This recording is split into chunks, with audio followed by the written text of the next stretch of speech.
Hello! This is Sarah with the Makers of the Happening, and we are at a local place to us, Templeton's Library. So this place has got some interesting history to it, and it's honestly just kind of a creepy place.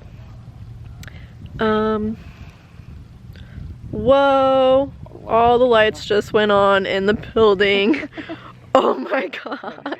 I was like looking at the building and then all of a sudden the lights just went on. All the lights outside kicked on. And all the lights outside. As I just started filming this too. It must be, what time is it? 4:20. Someone's got a sense of humor. Okay, all of the lights just went on at 4:20. Wow. Okay. Well, what an intro. So, yeah, so we're here checking this place out. I've been here a couple times. Talon has never been here before. So this is his first time, and what do you think, Talon? Pretty cool. I didn't even notice that there was a pond when we pulled up because I was just staring at the building. But yeah, I'm ready to go check it out. The first thing I noticed is that it's January 3rd and all the trees are budding. Yeah. At least it's not freezing out here. Oh, there's a little break. Okay. So this is where you pull up. There's a little pond. Of course, you know, the grounds are like well kept. And then you come across, you know, the first thing you see in front of this building is this statue. Got some good little landscaping right here. But yes, this statue. So you come up, and he is the first one to greet you. This is Sir John Templeton himself. So,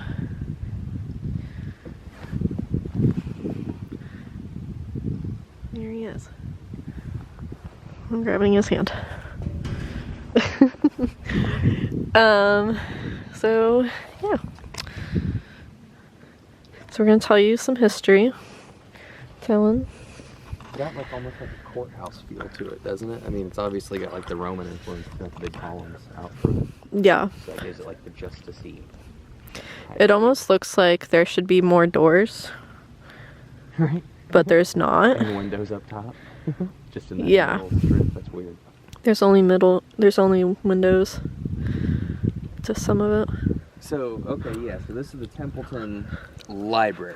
Library in air quotes. Because it is not open to the public. It has, I'm sure there's some books inside, but there's not a collection of books inside here. No posted hours, no website, nothing of that kind. What this place is... I've had coveralls on for work all day. We're gonna roll with it. Welcome to our life. Whatever. Anyways, so no public hours, no books, no nothing. What it actually was Sir John Templeton came here because he was born in Winchester, Tennessee, which is just off the hill here. So he came back to his birthplace later in life when he was a very successful man to build this place essentially as a meeting point, a place to gather for like-minded individuals for what he was chasing at that time, which was scientific proof of spiritual realities. But we'll get there. Let me start basically with who he was, where he was from, a little bit of his life, and we'll come back to the occulty type stuff that brings us here. So basically, Sir John Templeton was born down here in Winchester, Tennessee. His dad was a lawyer, and he sent him to Yale, but I guess his dad was heavily invested in cotton, made some mistakes, something happened there. In his second year at Yale, Mr. Templeton was no longer being given money by his dad to go to Yale, and he had to hustle his way through, so he picked up some jobs, and apparently he got really good at poker. Apparently gambled his way through Yale. When he was at Yale, he was a part of the Elihu Society, named after Elihu Yale, who the college is named after. That's where he kind of got his start in secret societies. From there, he went across the sea to Oxford, became a Rhodes Scholar, and he was deciding what to do with his life, and he went into investment banking. Now, I'm not too sure what investment banking is. I mean, I have a pretty good idea, but I do know that it must be something that profits off of calamity, because during the Great Depression and during World War II, this man became rich. Rich. Invested in the right place. Bought low, sold high type guy. So then by 1968, he had amassed all this wealth from that early part of his life, and he moved to the Bahamas, you know, got him a nice place down there, and he actually renounced his United States citizenship to avoid taxes. And it wasn't until, I believe, the late 90s, maybe, I'll have to fact check me on this, but late 90s, early 2000s when he came back here to build this place. I think it was the 2000s. 2000s, early 2000s. Well, this statue's 1998, so sometime 90s. between like 1998 and 2000. And he came back here after the death of his second wife, when he began chasing scientific proof of religion, basically. So he created a prize, and let's see if I can get all these words together. It is the Templeton Prize for Research and Discoveries of Spiritual Realities. So he was basically PO'd that the Nobel Prize did not have a religion section. He thought that we should be giving money to people who are studying religion. You know, science has overlooked the spiritual realm, put it off as hocus pocus, and moved along, and he didn't like that. So he made this competing prize to the Nobel Prize to kind of focus on anything, and it did not discriminate religion-wise. There's been people who follow Islam, Judaism, Christianity, Buddhism, as far as I know, that have won the prize. And he was just interested in providing money to the study of that. And this building here was built to kind of help in those endeavors. Now, what he did in there, I don't know. I'm not on the inside. I wasn't one of his guys. But I'm sure there are some people that know what he was after. Now, there's been some speculation that it was, you know, kind of H.P. Lovecrafty unraveling the secrets of the universe, and people like to make things bigger than what they really are. Who knows what he was really after, but this building is what he has to show for it. He's no longer with us, but this stands here, and that is what I know from my research into him. I don't know, let's go check out the view before the sun goes down. Alright. Okay, so we have decided... Hello. Can you focus? No? Focus. Alright, hi. We have decided that we're gonna go walk around the building and see what we can find. I love my trees.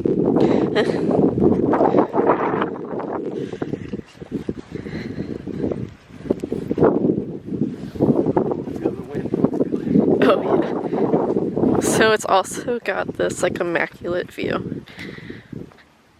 Oh wow, look at that. Like, I'm pretty certain this is why he put this here. Look at the stretch of the plateau all the way out through there. And when you, okay, so there's a road down there. It's that line that you can see. So that's what we drove up to get here. Down there from the valley. And this is pretty much what you look at the whole time. Some workers getting the trash. Which we'll talk about trash in a second. There's a little spoiler alert. That's called foreshadowing. That's called foreshadowing.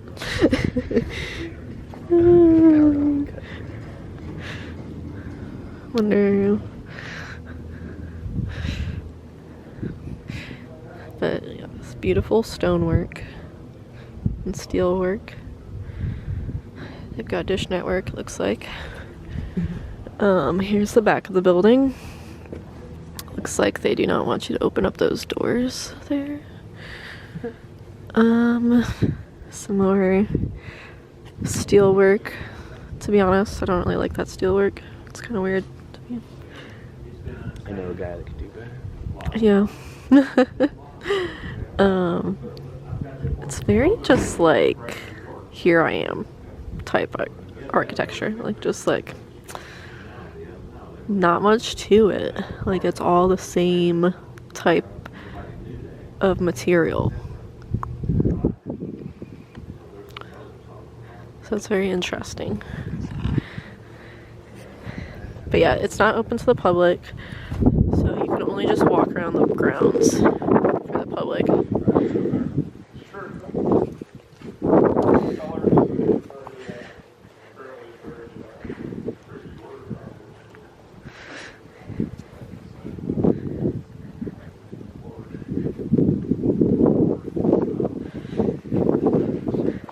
It's pretty cool. Pretty eerie. It's very quiet here. It's super quiet.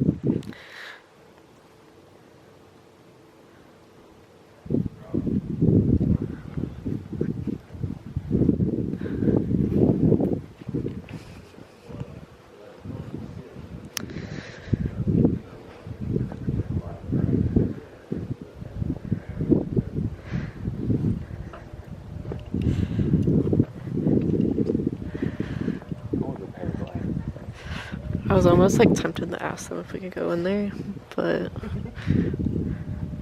it's probably not. I mean, they're very like secretive. They're very secretive about this place. Like, they just,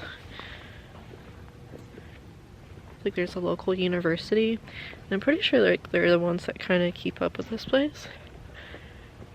But I just think that they don't like really want a whole, I don't know, it's just like such a like secret place. I just don't feel like they just like want anything out there. They just want to keep this secret weird place. We've Like, lived here 5 years and I've never been here. I think I've noticed it driving up from the valley that way a few times. yeah, but unless you've seen it like from the road, you don't know it's here. People don't talk about it.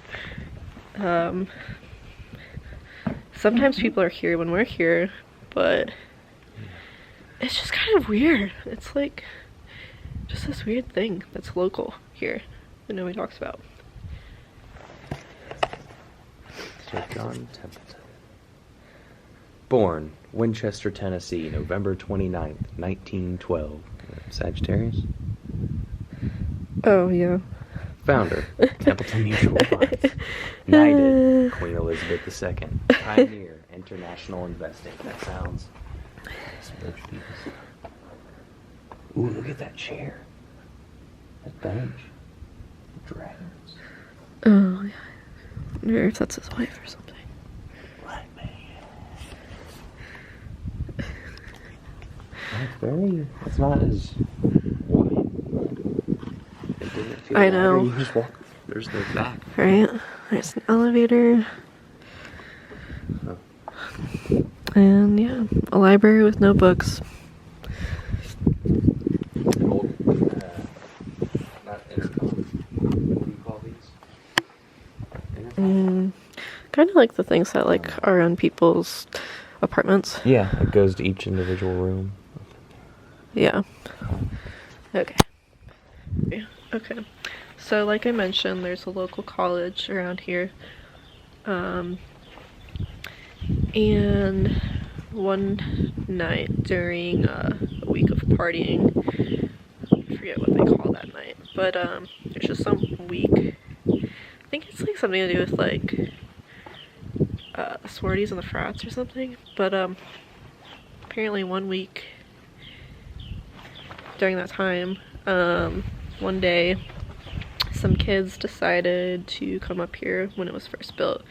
It was still a little bit under construction, but they, I guess, dared each other to break into here, so they did. And so I'm guessing like 2001, I think, something like that.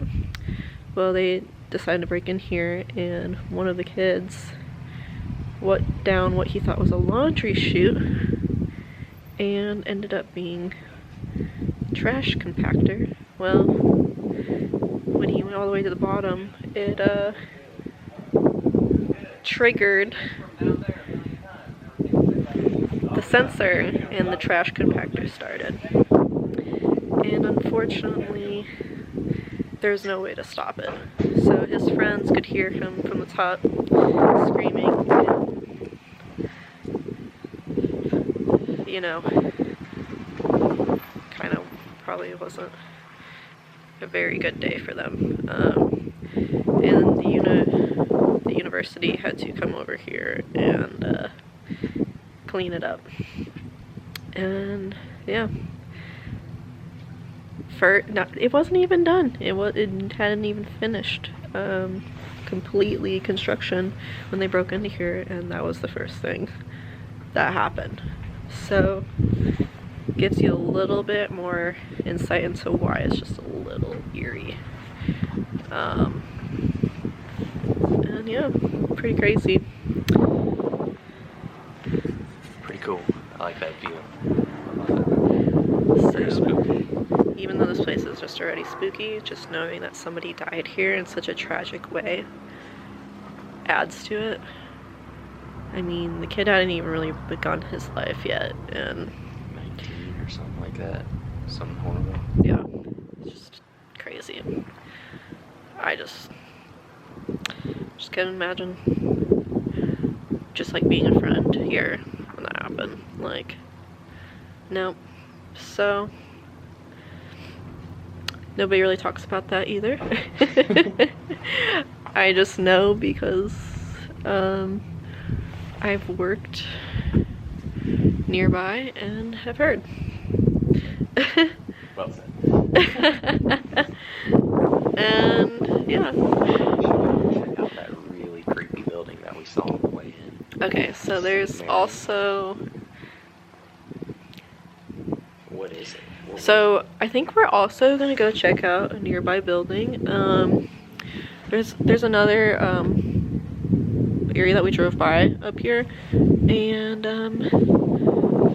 I think it's like a what do you call that for nuns? Like a nunnery. a cov. I want to call it like a coven so bad, but it's not. Covenant. Convent? Yeah. Yeah, something like that. Yeah. It's where the nuns live. Convent. Which makes it even scarier. Why can I say this?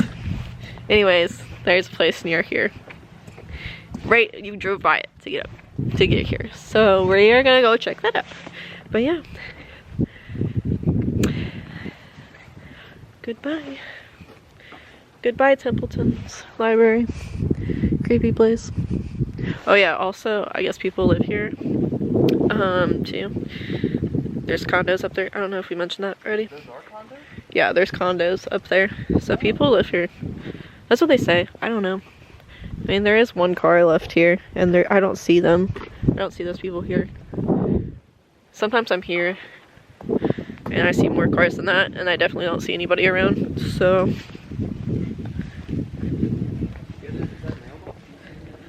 Yeah. Oh. I think those are mailboxes. Huh. What is it with taking creepy places and making them into condos? Like Danvers?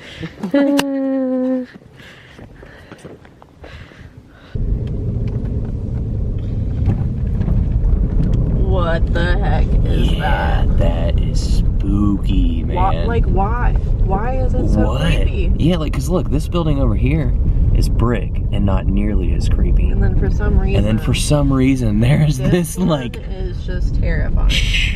It's like M. Night Shyamalan's The Village.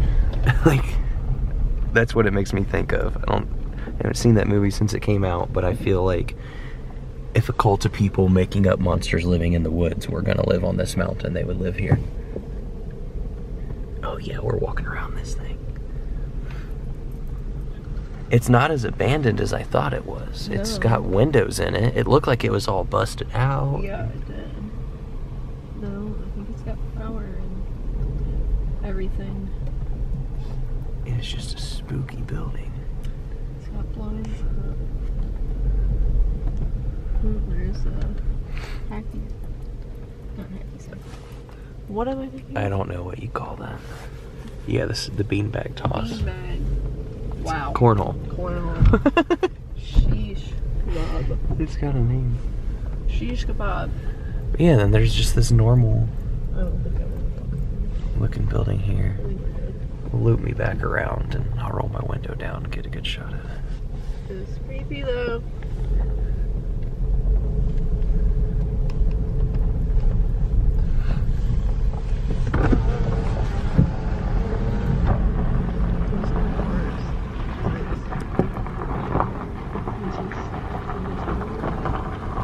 Yeah. They must have been coming in.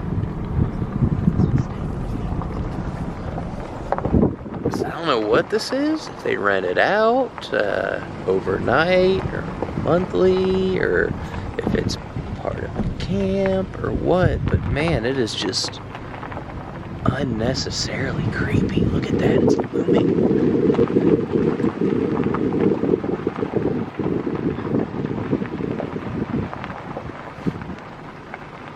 Yeah, so that's just a little bonus that we noticed driving up to the Templeton Library. So, cool little building next door. Can't tell you much about it. But yeah, that concludes our. Yeah, I don't know. I have no idea what that is. Neat little bonus. All right, well, thanks guys. That concludes our little field trip on the way home today. So. Thank you for joining us. Thank you. See you next time. This is our third video. Like, subscribe. Tell us what you liked, what you didn't like. I don't know. Rip us apart. No, I'm just kidding. Yell at me for starting the video with my fly down. Or like, I don't know, just being awkward. No, I'm just kidding. But we are awkward. And that's okay. Everybody's a little weird. And anyways, so just like and subscribe. Do whatever you want to, but please give us a thumbs up if you liked it. Don't give it a thumbs down. You can just yell at us in the comments. Thanks. Alright. We'll see you next time. Bye.